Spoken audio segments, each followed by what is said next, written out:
ఈ మిథున రాశి వారికి మార్చి నెల 2024 సంవత్సరానికి గాను ప్రొఫెసర్ డాక్టర్ ముల్లపూడి సత్యనారాయణమూర్తిని నేను మాస రాస ఫలితాలు చెబుతున్నాను.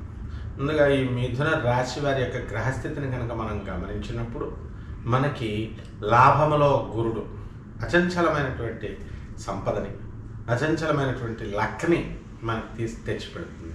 రాజ్యస్థితిగతుడైనటువంటి రాహువు మన వృత్తి, వ్యాపార, ఉద్యోగ విషయాల్లో టెన్షన్ తీసుకొస్తుంది. అంటే టెన్షన్ వెళ్ళినప్పుడు పని ఒత్తిడి బాగా పెరుగుతుంది. ఆ తర్వాత ఈ వర్క్ విషయంలో మీకు గుర్తింపు అనేటటువంటిది లభిస్తుంది. ప్రమోషన్స్ రావడానికి అవకాశాలు ఉన్నాయి. అలాగే మీరు కోరుకున్న చోట్లకి మీకు చక్కగా ట్రాన్స్ఫర్స్ అనేటటువంటివి రావడానికి జరుగుతాయి. భాగ్య శని మిమ్మల్ని చక్కటి మంచి స్థానాలకి, తీర్థయాత్రలకి, దైవభక్తిని మీకు పెంచుతాడు. మరి ఈ యొక్క మిథున రాశి వారికి అర్ధాష్టమ కేతు నడుస్తున్నాడు. కాబట్టి ఎంతసేపు కూడా టెన్షన్, ఈ ఆత్మహత్యా సదృశ్యమైనగా భావించేటటువంటి సమస్యలు మీకు ఉన్నప్పటికీ కూడా వాటినన్నీ కూడా చాలా సమర్థవంతంగా మీరు వాటిని జయించుకుంటూ వెళ్ళిపోతారు. ఇకపోతే ఈ యొక్క శుక్రుడు మనకి 7 మార్చి 2024 సంవత్సరంలో కుంభరాశిలో ఉన్నాడు. కాబట్టి మనకి ఈ భాగ్యములో ఉన్నటువంటి ఈ యొక్క శుక్రుడు వల్ల శుభకార్యాలు మీరు చేయడం జరుగుతుంది. అలాగే వివాహాలు కానటువంటి వాళ్ళకి వివాహాలు అవ్వడానికి అవకాశాలు ఉన్నాయి. సంతానం లేనటువంటి వాళ్ళకి సంతానాలు కలగడానికి అవకాశాలు ఉన్నాయి. అలాగే ఈ యొక్క కుజుడు 15 మార్చి నుంచి కుంభరాశి ప్రవేశం వలన మీకు చక్కగా స్థలాలు మీరు కొంటారు. అనుకోకుండా మీ తల్లిదండ్రులు మీకు ఇచ్చేటటువంటి పిత్రార్జితమైనటువంటి ఆస్తులు స్థల రూపంలో కానీ ఇళ్ల రూపంలో కానీ మీకు రావడం జరుగుతుంది. సంతోషాన్ని కలిగించడం జరుగుతుంది. దీని ద్వారా మీ సోదరులు కొంత బాధపడినప్పటికీ కూడా అవన్నీ కూడా తాత్కాలికమైనటువంటి విషయాలు ఇవి.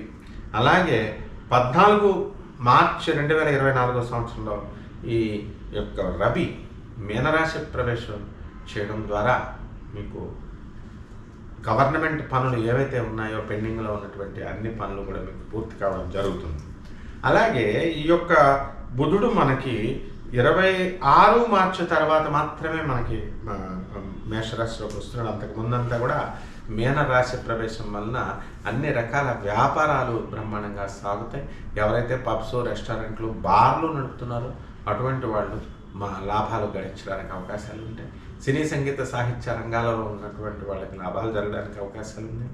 మీడియా తర్వాత పనిచేసేటటువంటి వాళ్ళకి ఉన్నతిని చూపిస్తుంది. రాజకీయ నాయకులకి కొత్త పదవులు పొందడానికి అవకాశాలు ఉన్నాయి. లేదా ప్రత్యక్ష రాజకీయాల్లోకి రావడానికి అవకాశాలు ఉన్నాయి. అలాగే స్త్రీలు, ఈ మిథున రాశి స్త్రీలు మానసికంగా బాధపడేటటువంటి వాళ్ళు ఇంతకు ముందు కంటే కూడా అప్పుడు కాస్త మీ యొక్క పరిస్థితి అనుకూలించే మానసిక నిబ్బరత అనేటటువంటిది మీకు కలిగింది. అలాగే మీ తల్లిదండ్రులతో మీరు గడపడానికి అవకాశాలు మీకు ఉన్నాయి. కాబట్టి ఈ యొక్క మిథున రాశి వారికి సర్వత్రా విజయంగా మీకు ఈ నెలంతా కూడా మంచి అవకాశాలను ఇస్తాయి. అవకాశాలను మీరు సద్వినియోగం చేసుకుంటే మంచిది. ఇక పరిహారాల దగ్గరికి వచ్చేసరికి మనకి కేతువు జపం చేయండి, కేతు స్తోత్రాలు చదవండి. కేతువుకి కిలోంపావు ఉలవల్ని, ఆ తర్వాత ఈ చిత్రవర్ణం అంటే మల్టీ కలర్డ్ వస్త్రాన్ని, రకరకాల రంగురంగుల వస్త్రాన్ని కలిగి ఉన్నటువంటి దాన్ని పేద బ్రాహ్మణులకు దానం చేసుకోవడం ద్వారా మంచిది. అలాగే చక్కగా ఈ యొక్క కేతువుని మీకు ఉలవల్ని తీసుకెళ్ళి ఎద్దులకు పెట్టడం ద్వారా మీకు చాలా శుభం కలుగుతుంది. ఇంట్లో వినాయకుడికి గరికి గడ్డితో పూజ చేసుకోండి, లడ్డూల్ని.